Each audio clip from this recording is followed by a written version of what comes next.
योगी जी, आपको न्यूज़ 18 को ये एक्सक्लूसिव इंटरव्यू देने का बहुत बहुत धन्यवाद। आज हम महाकुंभ के इलाके में हैं। चारों तरफ हम लोगों ने देखा कि क्या आयोजन है, भव्य, अलौकिक, एकदम आलीशान। थोड़ा आपके उससे जानना चाहेंगे कि इसको कैसे आप लोगों ने क्या काम, इस पर क्या लगा इतना बड़ा आयोजन करने में, और कुंभ के लिए आपका क्या मैसेज है दुनिया को? राहुल जी, मैं सबसे पहले न्यूज़ 18 की टीम का और आपका महाकुंभ क्षेत्र में हृदय से स्वागत करता हूं। जो कुछ भी आपको देखने को मिल रहा है पूरे प्रयागराज क्षेत्र में और इस महाकुंभ नगर में आदरणीय प्रधानमंत्री जी के विजन का ये मूर्त रूप है। भारत की विरासत को उसका सम्मान मिलना चाहिए और एक सरकार का क्या दायित्व होना चाहिए उस आस्था को सम्मान देने के लिए, उसी का एक प्रतिफल है कि दिव्य और भव्य कुंभ इस रूप में आयोजित हो रहा है। हजारों वर्षों की विरासत को आज की पीढ़ी जान पा रही है और जो पीढ़ी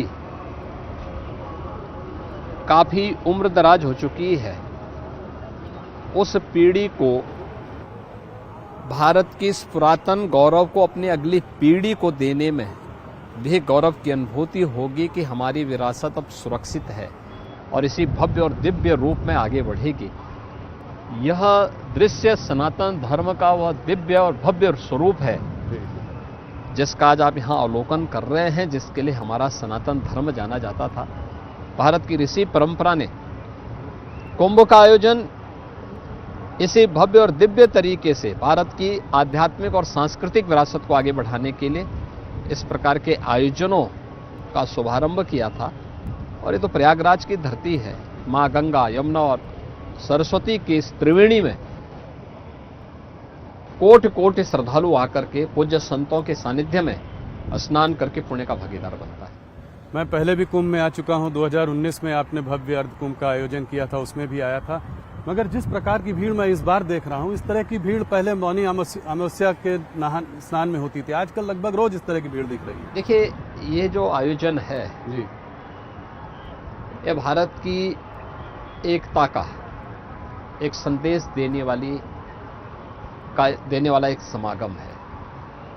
और ये सही बात कहा आपने कि मौनी अमावस्या जो मुख्य स्नान होता है कुंभ का, जी, मौनी अमावस्या को इस प्रकार की भीड़ दिखती थी, लेकिन अब इस प्रकार की भीड़ हर दिन नजर आ रही है। यानी पिछली बार 2019 में मौनी अमावस्या के दिन 4 करोड़ श्रद्धालुओं ने संगम में स्नान किया था और इस बार मकर संक्रांति के दिन ही 4 करोड़ श्रद्धालु संगम में स्नान किए थे। तो इस बार अब तक पिछले 10 दिन के अंदर 10 करोड़ से अधिक श्रद्धालु संगम में स्नान कर चुके हैं और आज 2 करोड़ से अधिक श्रद्धालु इस महाकुंभ क्षेत्र में यहाँ पर आ चुका है। सुबह से ही संगम में पवित्र स्नान में भागीदार बन रहा है और ये अनवरत सिलसिला 3 फरवरी तक चलता रहेगा। मेरा अनुमान है कि मौनी अमावस्या के दिन इस बार 19 से 3 से 5 गुने तक भीड़ होगी। 3 से 5 गुना। और कुल कितने लोग आपको लगता है कि यहाँ पे मेरा आएंगे? अनुमान है कि महाकुंभ क्षेत्र में 45 दिनों के इस पूरे आयोजन में दुनिया की तीसरी बड़ी आबादी के बराबर लोग यहाँ पर रहेंगे। यानी भारत और चीन के बाद जो सबसे बड़ी आबादी होगी इस अस्थायी शहर में होगी।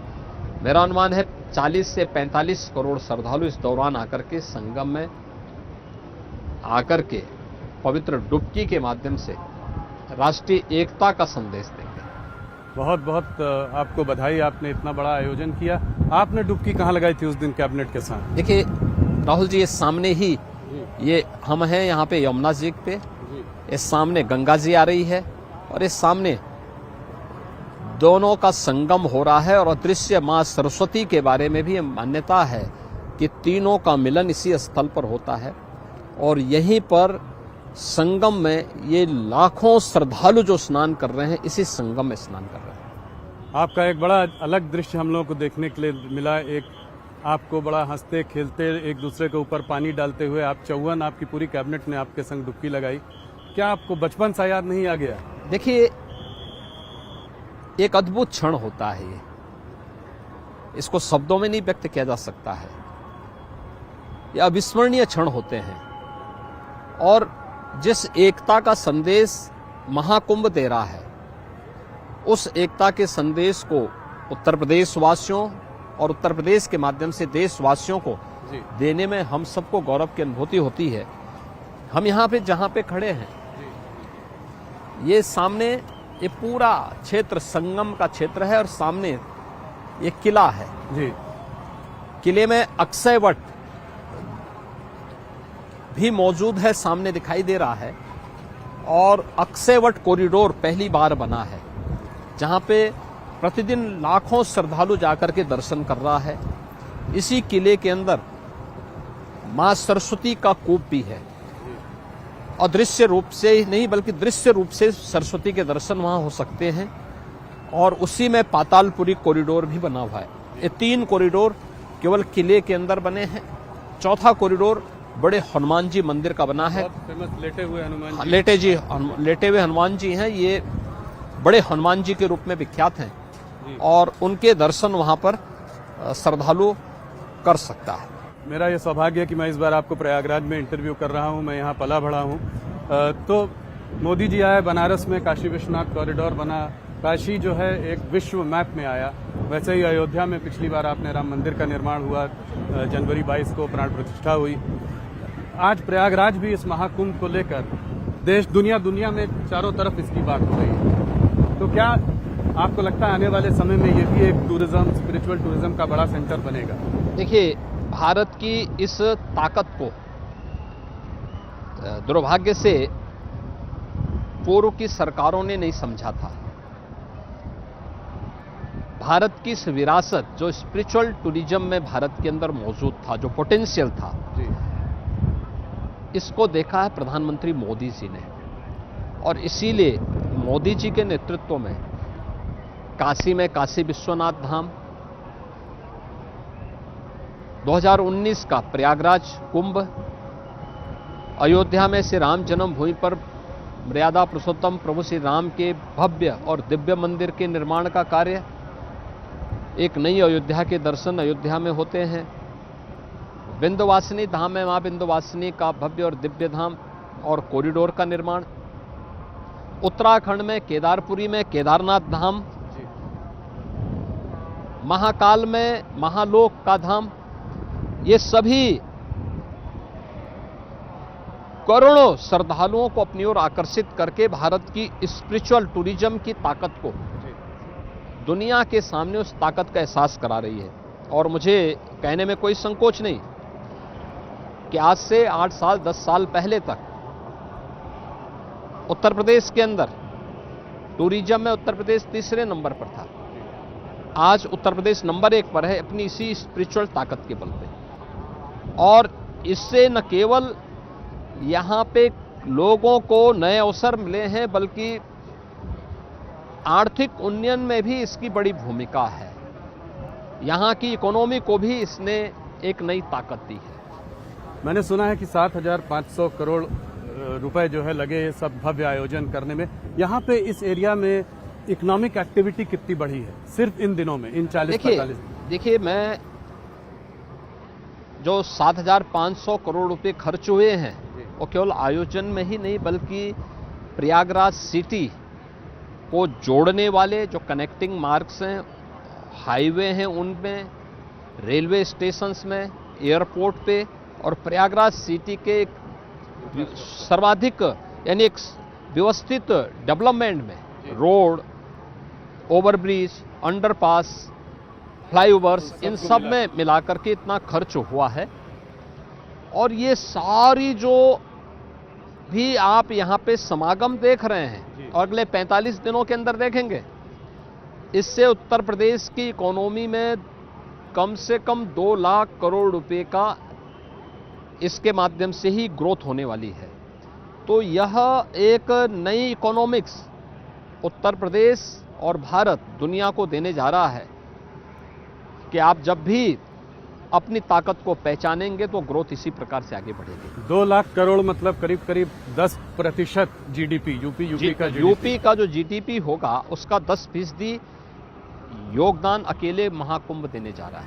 बहुत बड़ी बात है ये, आपने इसका विजन हम लोगों को बताया। आइए चर्चा जारी रहेगी, मंच में बैठते हैं। इसके पहले कि हम लोग चर्चा जारी रखें, थोड़ा सा हम अपने दर्शकों को दिखाना चाहते हैं कि ये कुंभ के आयोजन में क्या हुआ, लोगों ने कैसे रिएक्ट किया। हमने देश भर से लोगों से बात की है, कुछ ग्लोबल लोगों से भी बात की है, तो उसको हम लोग अपने स्क्रीन में दिखाएंगे। आइए।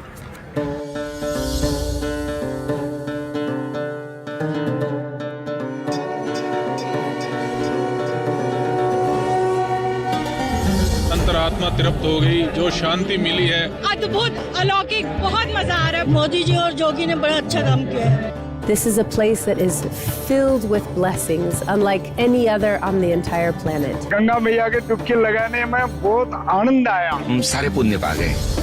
Bringing hundreds of millions of people together is a massive work to do. My gratitude to our Prime Minister Modi ji, together with Yogi ji, what he has done. It's unbelievable. We didn't expect it to have such a huge experience. Prayagraj प्रशासन की बहुत अच्छी व्यवस्था है। हर चीज अगर पूछते हैं ना तो सही तरीके से बताते। इतना सुंदर नजारा अभी तक देखा नहीं मैंने। बहुत पावन फील हुआ, पहला ही महाकुंभ में करके बहुत अच्छा लग रहा है। धन्यवाद देना चाहूँगा मुख्यमंत्री योगी आदित्यनाथ महाराज जी का। आस्था का संगम है, पूरा जन सैलाब उमड़ा हुआ है। We can see with our eyes the reality of sadhana, of त्याग. हमका मन ये कह रहा है कि हम तो यही रहो।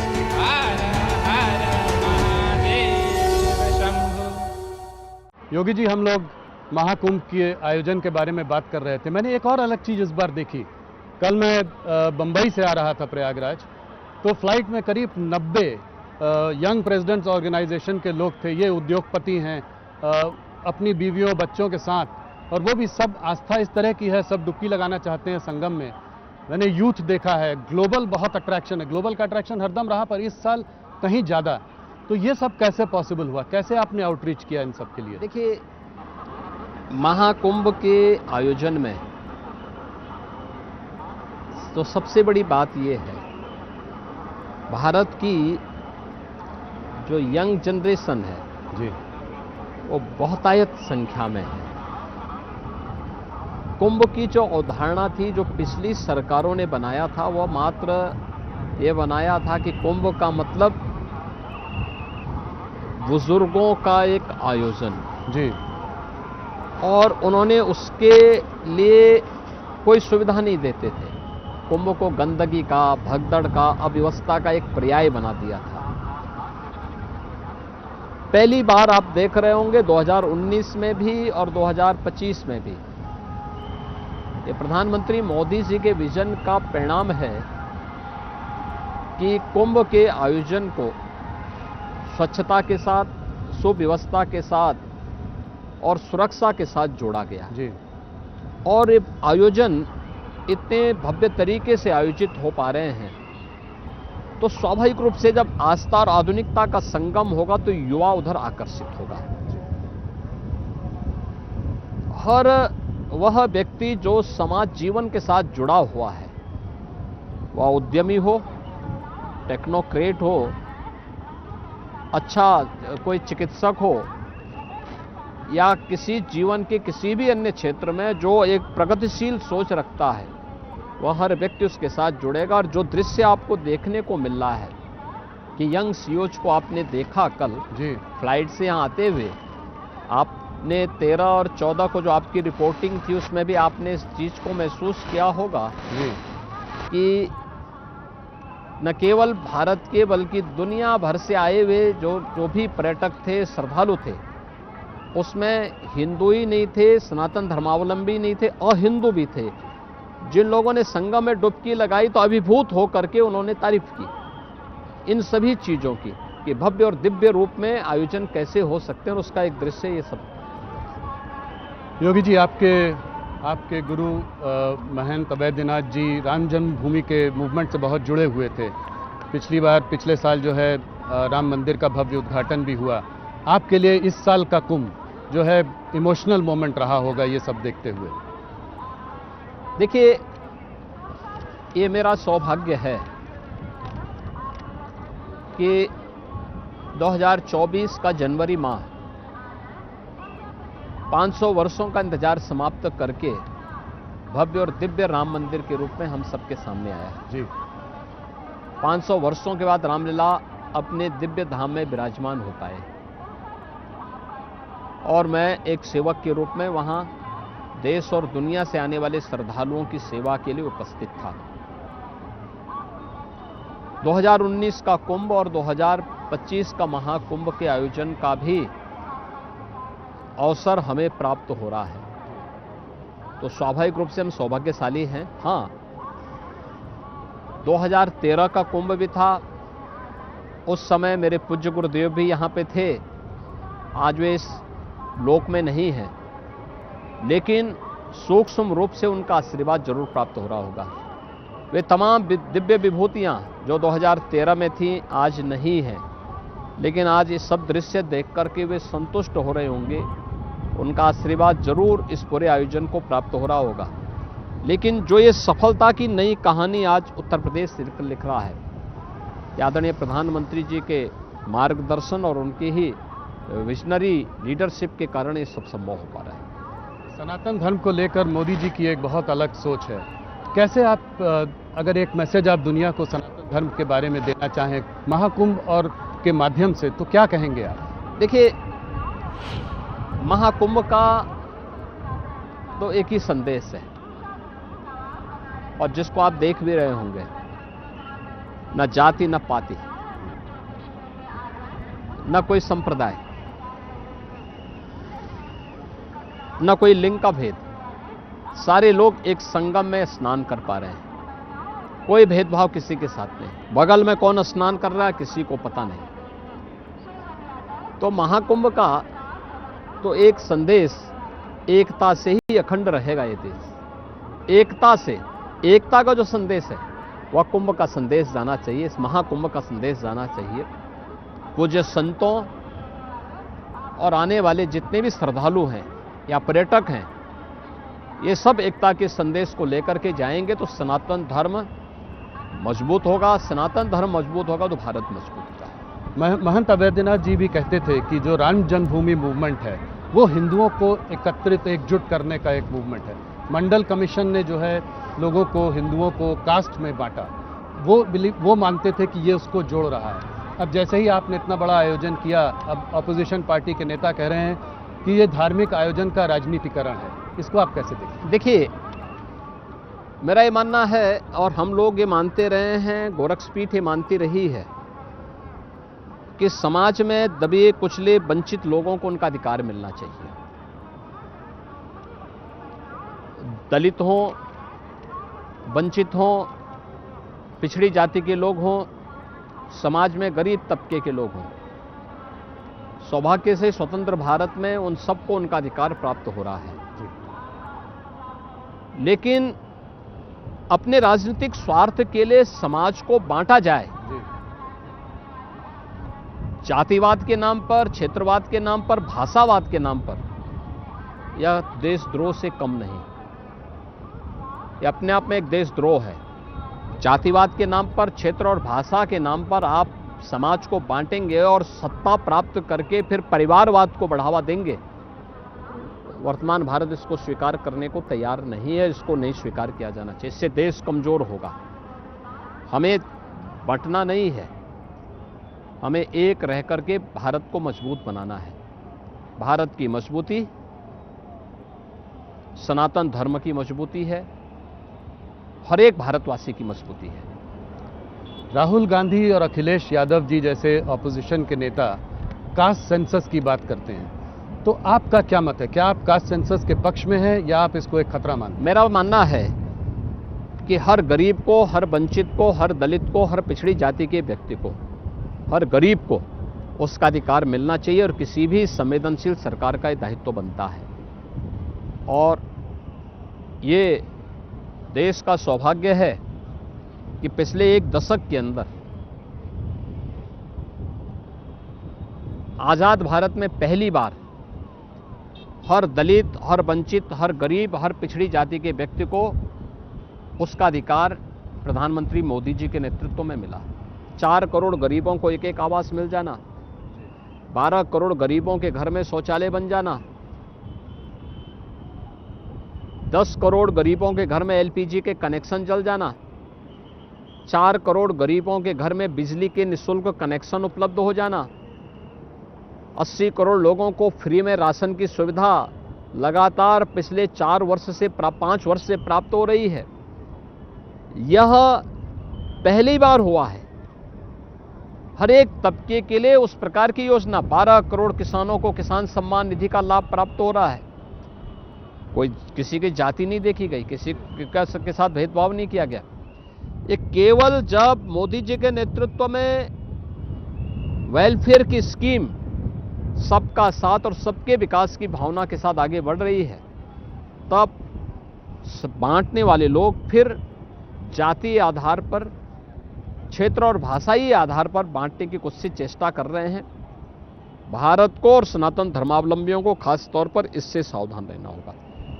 योगी जी, इसके बावजूद 2024 के चुनाव में आप लोगों ने 400 पार का, एनडीए ने 400 पार का नारा दिया, मगर ऑपोजिशन ने संविधान बदलने की बात जो कही, वो कहीं ना कहीं कुछ ना कुछ हद तक थोड़ी चिपक गई। और आप यूपी में अगर लें तो उम्मीद थी कि 2019 से भी ज़्यादा आंकड़े आएंगे, मगर आप लोग 33 सीटों में सिमट गए। क्या लगता है क्या हुआ, कहाँ गलती हो गई? देखिए, इंडी गठबंधन विदेशी पैसों के बल पर उन्होंने इतना दुष्प्रचार किया है। किसी ने संविधान बदलने का दुष्प्रचार किया, किसी ने आरक्षण समाप्त करने का दुष्प्रचार किया, किसी ने कोई अन्य दुष्प्रचार किया। तमाम प्रकार का दुष्प्रचार करते करते इन लोगों ने सोशल मीडिया प्लेटफॉर्म का और डिजिटल मीडिया का भी का माध्यम बना करके इन्होंने उस समय जो कुछ भी दुष्प्रचार किया था, जनता को चुनाव के बाद उसका एहसास हो पाया। और आज आप देख रहे होंगे फिर से जनता जनार्दन उनको जवाब दे रही है। अभी हरियाणा का चुनाव हुआ था, भले ही लोकसभा चुनाव में 50% सीटें उन्होंने पाई थी, 50% बीजेपी ने पाई थी, लेकिन लोकसभा चुनाव के बाद विधानसभा के चुनाव में Bharatiya Janata party full majority के साथ वहां सरकार बनाने में सफल हुई। महाराष्ट्र के अंदर उन्होंने उस समय सफलता प्राप्त की थी, लेकिन विधानसभा चुनाव में फिर से भारतीय जनता पार्टी ने वहां फुल मेजॉरिटी के साथ सरकार, एनडीए की सरकार बनाने में सफलता प्राप्त की। उत्तर प्रदेश के अंदर 9 उपचुनाव हुए, 9 में से 7 भारतीय जनता पार्टी पाई और मात्र 2 पे इंडी गठबंधन सिमट करके रह गया है। ऐसे ही अन्य क्षेत्रों में भी इस प्रकार के परिणाम सामने आए हैं। इसलिए आज के दिन पर उनका झूठ का पर्दाफाश हो चुका है, जनता उनकी वास्तविकता समझ चुकी है और ये भी जानती है कि संविधान की प्रति लेकर के घूमने वाले लोग ये वही लोग हैं जिन्होंने बाबा साहब भीमराव अंबेडकर का अपमान किया था, जिन लोगों ने संविधान का गला घोंटने का काम किया था, अपने राजनीतिक स्वार्थ के लिए संविधान में संशोधन करते रहे, ये वही लोग हैं। अब ये बहुत दिनों तक ये लोग सरवाइव नहीं कर पाएंगे भारत की राजनीति में। तो योगी जी, अगर इस बात को आगे बढ़ाएं तो 2027 के उत्तर प्रदेश के चुनाव में आप किन मुद्दों को लेकर लोगों के बीच में जाएंगे? देखिए, हमारे मुद्दे तो बहुत साफ हैं जी। हमें विरासत और विकास को आगे बढ़ाना है, गरीब कल्याणकारी योजनाओं को लेकर के आगे बढ़ाना है, सुरक्षा का बेहतर माहौल देना है, सबका साथ और सबके विकास के भाव के साथ भारतीय जनता पार्टी और एनडीए 2027 के चुनाव में भी आगे बढ़ेगी और फुल मेजॉरिटी के साथ अपनी सरकार फिर से यूपी के अंदर बनाएगी। तो लॉ एंड ऑर्डर के मुद्दे के अलावा और कौन से मुद्दे उठाएंगे? मैंने कहा ना, विरासत भी है तो विकास भी, वेलफेयर की स्कीम भी है। हर गांव, हर गरीब, हर किसान, हर नौजवान, हर महिला, इन सभी के हितों को प्राथमिकता देते हुए सरकार अपना कार्य कर रही है। उत्तर प्रदेश में जो आपके एलाइज हैं वो कितने महत्वपूर्ण रहेंगे? मैं देख रहा था आपने प्रेस कॉन्फ्रेंस में सबको आगे बुलाया, आपने राजनाथ जी की बात करी। सभी लोग मंत्रिमंडल के भाग हैं, तो मंत्रिमंडल में सभी लोग मिलकर के निर्णय लेते हैं और यहाँ पे सभी लोग आए थे, तो मंत्रिमंडल के सामने जब फोटोग्राफी की बात आई तो हमने कहा भी हमारे सभी सहयोगी दलों के लीडर्स भी सामने आ जाए। तो ये माना जाए हम साथ साथ हैं, सभी लोग साथ में हैं, आगे साथ रहेंगे। आपने हरियाणा और महाराष्ट्र में एक शानदार जीत की बात करी, बहुत बड़ा कमबैक रहा और बहुत कन्विंसिंग विक्ट्री रही दोनों जगह। महाराष्ट्र में तो बहुत बड़ी जीत रही। आपने एक नारा दिया उन दिनों, बटोगे तो कटोगे। तो मैं ये जानना चाह रहा था आपसे कि ये नारा आपके कहाँ से आया, कैसे सोचा, और इसका अर्थ थोड़ा समझाएं हमको। देखिए मैं हरियाणा चुनाव के दौरान मथुरा मुझे जाने का अवसर प्राप्त हुआ था। रात्रि को मैं मथुरा में था, सुबह मुझे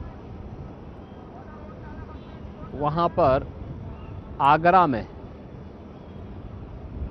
दुर्गादास राठौर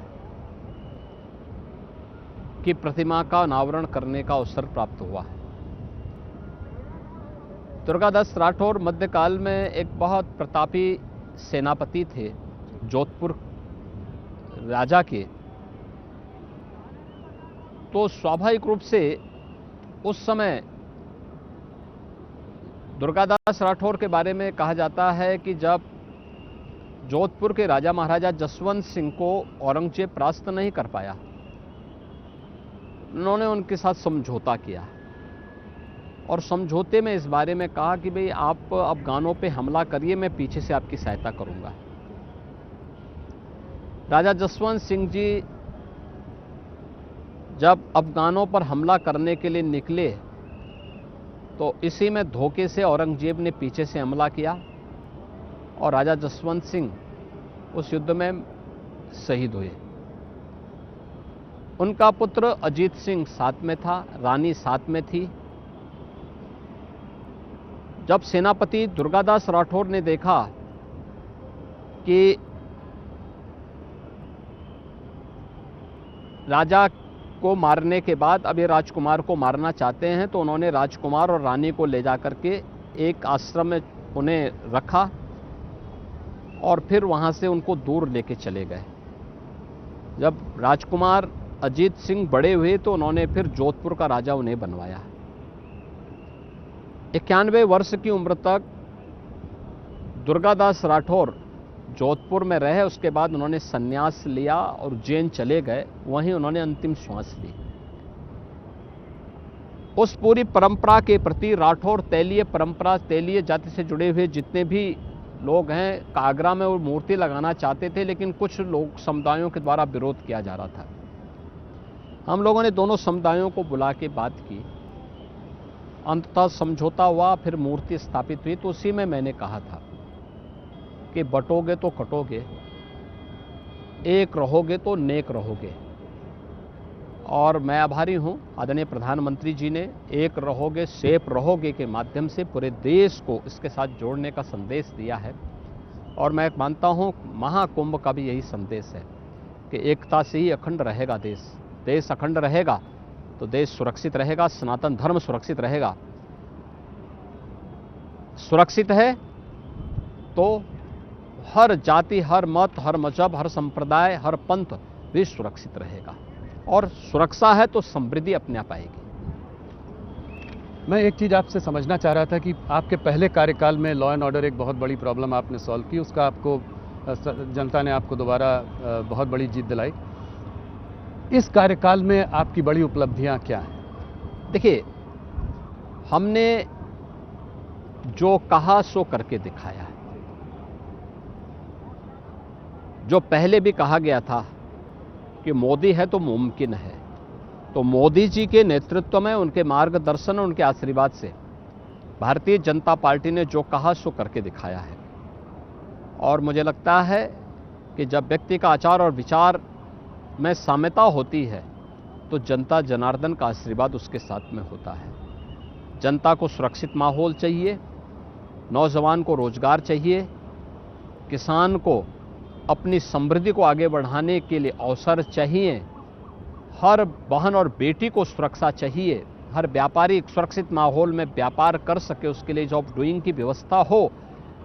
ये डबल इंजन की सरकार उत्तर प्रदेश के अंदर कर रही है, उसका लाभ बीजेपी को प्राप्त होगा। एक थोड़ा सा पर्सनल सवाल है कि आपको एक एडमिनिस्ट्रेटर की तरह लोगों ने देखा आपके पहले कार्यकाल में, एक कठोर एडमिनिस्ट्रेटर, जो आपने दृढ़ निश्चय किया वो करके दिखाया। आप एक एडमिनिस्ट्रेटर की तरह कैसे इवॉल्व किए हैं पहले कार्यकाल से दूसरे कार्यकाल में? देखिए, मैं एडमिनिस्ट्रेटर नहीं हूँ, मैं तो एक सामान्य नागरिक हूँ, एक सामान्य साधु हूँ। हमारे साधु परंपरा की, संतों और योगियों की परंपरा की जो दिनचर्या होती है उसका पालन करता हूँ। हाँ, कठोरता से उसका पालन स्वयं के ऊपर करता हूँ। तो जब मेरे ऊपर लागू होता है तो स्वाभाविक रूप से उसका लाभ उत्तर प्रदेश को प्राप्त होता है। अगर मैं स्वयं उसका लागू न करूँ तो स्वाभाविक रूप से उत्तर प्रदेश इन सब से वंचित होगा, लेकिन मैं उसको कठोरता से अपने ऊपर लागू करता हूँ तो उसका लाभ यूपी को प्राप्त होता है। योगी जी, आपने अभी हरियाणा और महाराष्ट्र में शानदार जीत की बात करी, अभी चुनाव है दिल्ली का, आप मैदान में उतरे हैं, आपने आते ही हिंदुत्व की बात करी, समाज को जोड़ने की फिर एक कोशिश की है। इस बार क्या लगता है, बीजेपी की सरकार 26 साल के बाद प्रयागराज में है ना जी? आप प्रयागराज में हैं? बिल्कुल। प्रयागराज में माँ गंगा, माँ यमुना और माँ सरस्वती का संगम की त्रिवेणी है जी। यहाँ की यमुना जी में और दिल्ली की यमुना जी में अंतर देखिए। यहाँ की यमुना जी में आप आचमन भी ले सकते हैं, स्नान भी कर सकते हैं। क्या दिल्ली में ये संभव है? और मैं यही कहना चाहता हूँ कि दिल्ली में आम आदमी पार्टी ने देश को धोखा दिया है, दिल्ली वासियों को धोखा दिया है, राजधानी वासियों के साथ धोखा किया है। आप देख सकते हैं वहां पर यमुना जी को गंदे नाले में बदल दिया है। उसका दुष्परिणाम दिल्ली वासी तो भुगत ही रहे हैं, हमारे मथुरा, वृंदावन, आगरा वासी भी भुगत रहे हैं।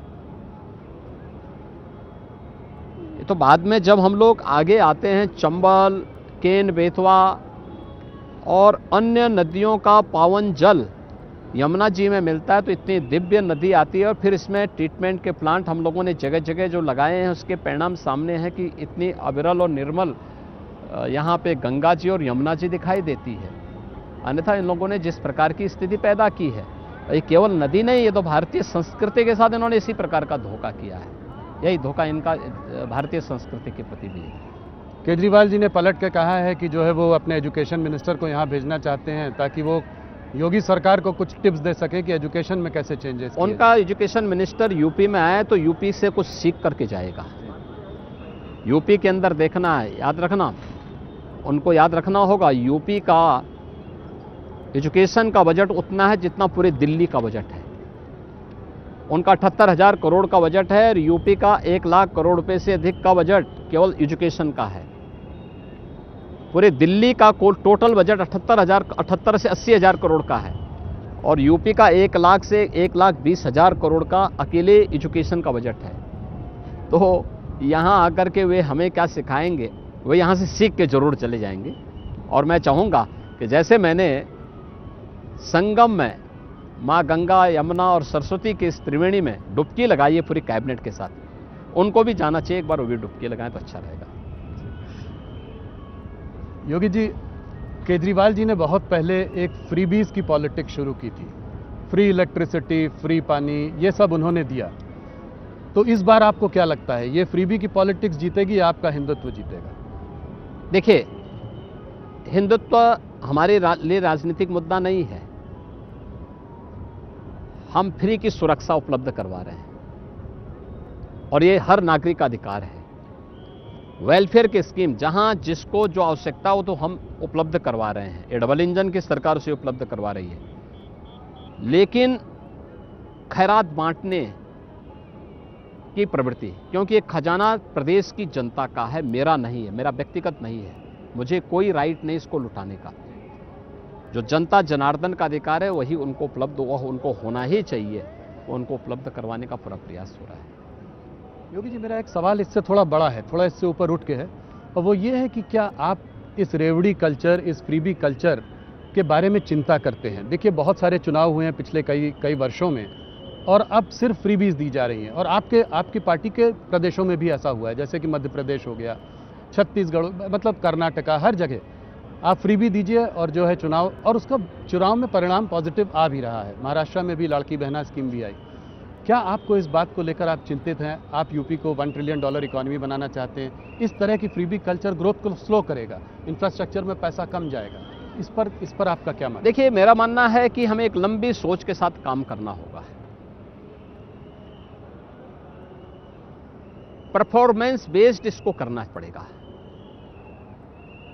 वेलफेयर की स्कीम को लागू करने में बुराई नहीं, लेकिन अगर यही चीज परफॉर्मेंस बेस्ड होगी तो लोग अपने कर्मों पर विश्वास करेंगे, और कर्मण्यता से कोई समृद्धि की शिखर पर नहीं पहुंच सकता है। याद रखना, आज दुनिया के अंदर जो संकट आया है, वह संकट के दौर में, कोरोना जैसी महामारी के दौरान भारत दुनिया के अंदर अकेली इकोनॉमी के रूप में खड़ा है।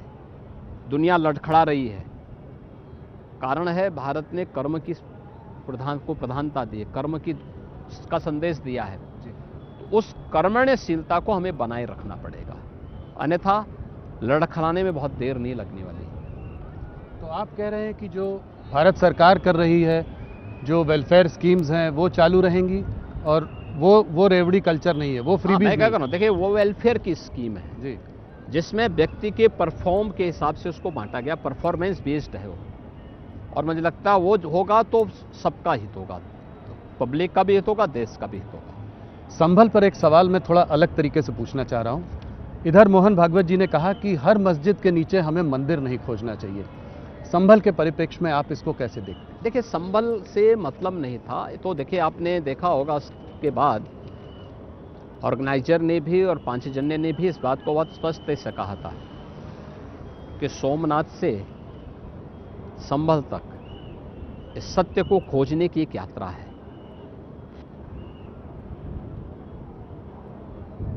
सरदेव सरसंघ चालक जी ने जो बात कही है, वह उन लोगों के लिए एक संदेश है जो लोग सस्ती लोकप्रियता हासिल करने के लिए अनावश्यक रूप से हर एक मुद्दे को जबरन उठाने का प्रयास कर रहे हैं। हमें उन मुद्दों को देखना होगा जिसमें सच्चाई हो, और जो सद्भाव के माहौल में जिसको वार्ता के माध्यम से आगे बढ़ाया जा सकता हो। अनावश्यक रूप से हर एक मामले में विवाद की स्थिति खड़ा करना आज के समय में उचित नहीं, लेकिन हाँ, जो सत्य है उस सत्य से पीछे हटने की भी आवश्यकता नहीं। तो संभल में, मथुरा में आपका काम चालू रहेगा, मंदिर वहां? मैं क्या करूँ ना, संभल में सच सामने आना चाहिए जी, मथुरा और काशी का सच भी सबके सामने आना चाहिए। ऑपोजिशन बार बार एक बात ये जरूर कहता है कि योगी जी जो है हरदम मुसलमानों को टारगेट करते हैं। ये पहले हम लोग इस पर वार्तालाप कर चुके हैं, मगर पहले आजम खान थे तो अब बर्क फैमिली है, पहले बकरी चोर के केस दर्ज होते थे, अब बिजली के चोरी के केस दर्ज होते हैं। इसको क्या जवाब है आपका? देखिए, हम किसी को टारगेट नहीं करते जी, और उसकी आवश्यकता भी नहीं है, लेकिन जो लोग समाज के सौहार्द को बिगाड़ना अपना जन्मसिद्ध अधिकार समझते हैं, अराजकता फैलाना अपना अधिकार मानते हैं, उनको कानून के दायरे में लाना ये सरकार का नैतिक दायित्व भी है, और अपना उस कर्तव्य का पालन सरकार कर रही है। भारत में लाखों बांग्लादेशी आज यहाँ पे हैं। ये मुद्दा आपने जो है अपने दिल्ली के उसमें भी उठाया है, उसकी वजह से दंगे हो रहे हैं। तो इस आधार कार्ड बनाकर उनको यहाँ के वेलफेयर स्कीम्स का भी फायदा मिल रहा है, तो इसका समस्या का समाधान क्या देखते हैं? देखिए, जो चीज सुरक्षा के लिए थ्रेट हो, रिलीजियस डेमोग्राफी को चेंज करने वाला हो, और ये जानते हुए कि यही कारण देश के विभाजन का कारण बना था जी, हमें उससे समय रहते सतर्क और सावधान होना होगा। दिल्ली का उदाहरण आपके सामने है। दिल्ली में ओखला औद्योगिक नगरी है। पिछले 10 वर्ष में कोई उद्योग नहीं लगा पाई दिल्ली की आम आदमी पार्टी की सरकार। न्यू ओखला के रूप में नोएडा है, देश का सबसे बड़ा इन्वेस्टमेंट का डेस्टिनेशन बना हुआ है। उन्होंने निवेश किया बांग्लादेशी घुसपैठियों और रोहिंग्या को बसाकर। हमने निवेश किया औद्योगिक इकाइयों को ला करके, मॉडर्न एज टेक्नोलॉजी को वहां पे ला करके। डाटा सेंटर बन रहे हैं, रोबोटिक के सेंटर बन रहे हैं, और भी एआई के नए नए सेंटर वहां पे स्थापित हो रहे हैं। लाखों नौजवानों को रोजगार के अवसर वहां से प्राप्त हो रहे हैं। ये दोनों में यही अंतर है। यूपी और दिल्ली में उत्तर प्रदेश की भारतीय जनता पार्टी की डबल इंजन सरकार में और दिल्ली के अंदर आम आदमी पार्टी की सरकार में यही अंतर है। वे अपने राजनीतिक स्वार्थ के लिए बांग्लादेशी घुसपैठियों को वोटर बना रहे हैं, निवेश को हतोत्साहित कर रहे हैं, रोजगार नहीं उपलब्ध करा पा रहे हैं, डेवलपमेंट की योजनाओं को पूरी तरह उन्होंने ठप कर दिया है। लेकिन दूसरी तरफ उत्तर प्रदेश सरकार है कि उत्तर प्रदेश के अंदर हमने यूपी को निवेश के सबसे बड़े गंतव्य के रूप में स्थापित करने में सफलता प्राप्त की है। यूपी को देश के सबसे बड़े स्पिरिचुअल टूरिज्म के हब के रूप में स्थापित करने में सफलता प्राप्त की है। देश के अंदर सबसे अधिक रोजगार दे करके यूपी के युवाओं के हाथों को काम देने में सफलता प्राप्त की है और देश के अंदर इंफ्रास्ट्रक्चर का एक मॉडल यूपी के अंदर हम लोगों ने खड़े करने में सफलता प्राप्त की है। योगी जी, आपने वक्फ बोर्ड को माफिया बोर्ड बोला है। आपने कहा है जितनी वक्फ की जो सरकारी जमीन जो उन्होंने ली है उसकी हम एक एक इंच वापस लेंगे। कैसे हो पाएगा ये? देखिए, हो रहा है। मुझे ये बात तब कहनी पड़ी जब अयोध्या के लिए, काशी के लिए, प्रयागराज के लिए, संभल के लिए, हर एक जगह के लिए उनके दावे आने लग गए कि ये तो वक्फ की लैंड है। तो फिर मैंने पुराने राजस्व रिकॉर्ड टटोलने शुरू किए और राजस्व रिकॉर्ड टटोलने के बाद जो चीज़ें सामने आई उसका परिणाम हमारे सामने है। हम लोग देखने में सफल हुए कि इनके दावे गलत थे, इसलिए हमने कहा कि वक्फ बोर्ड को कोई माफिया बोर्ड मत बनाओ, अन्यथा यूपी का माफिया टास्क फोर्स इस पे कार्रवाई करना प्रारंभ कर देगा। हम लोगों ने यूपी वक्फ बोर्ड के नियमावली में संशोधन करके इस बात की व्यवस्था की है कि हम लोग पुराने राजस्व रिकॉर्ड निकाल करके राजस्व रिकॉर्ड में जो दर्ज होगा उसके अनुसार हम कार्रवाई करेंगे। उनके सारे दावे गलत साबित हो रहे हैं। क्या यूपी में यूनिफॉर्म सिविल कोड लागू होगा और कब तक? यूपी की कार्य पद्धति से कहीं आपको लगता है कि यूनिफॉर्म सिविल कोड नहीं है?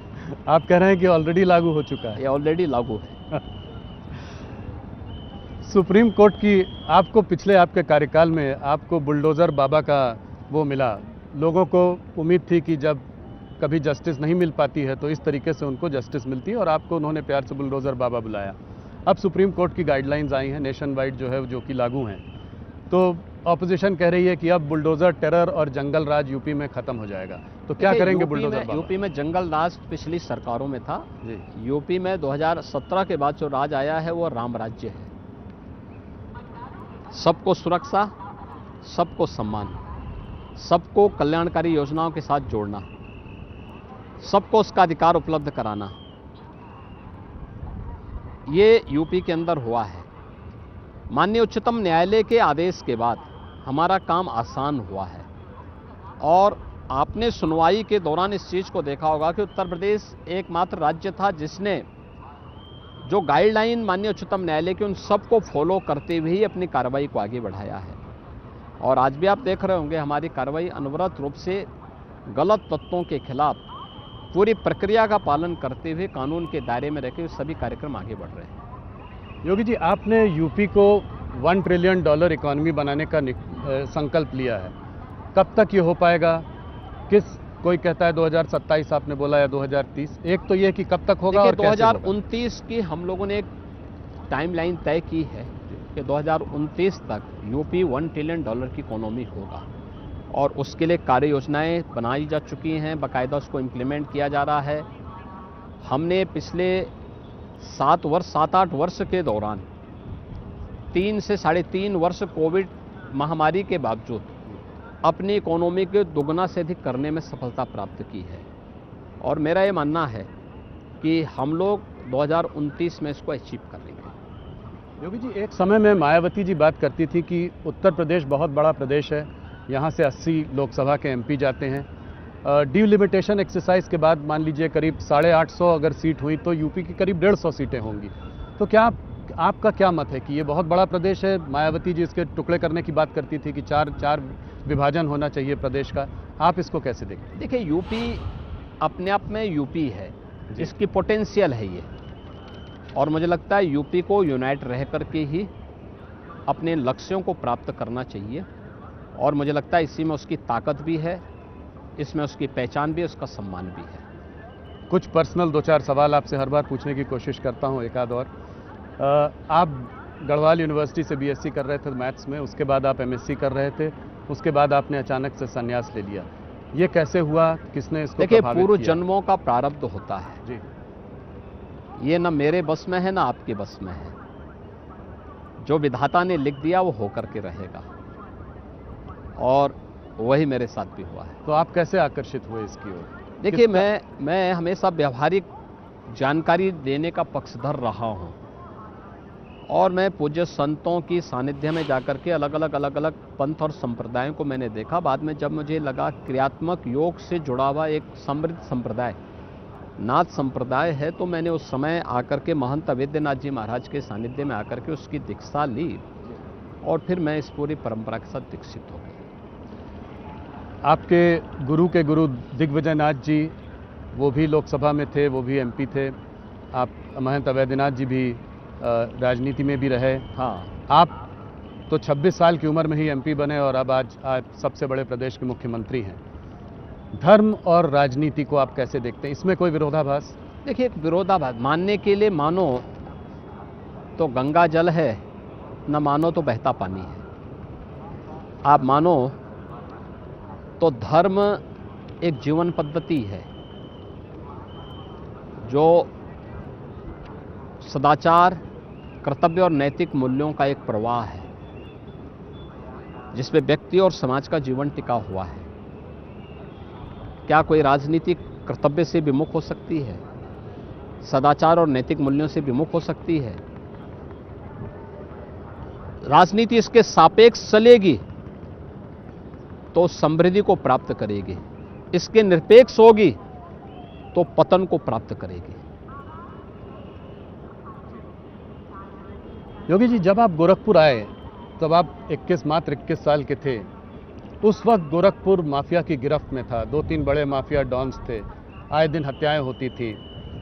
क्या आप जब वहां आए तो उससे कुछ सीख मिली कि आगे आप कैसे, आपकी आज सोच जो है, क्या उस वक्त? देखिए, मैं जब 1992-93 में गोरखपुर आया था, सचमुच स्थिति बहुत खराब थी।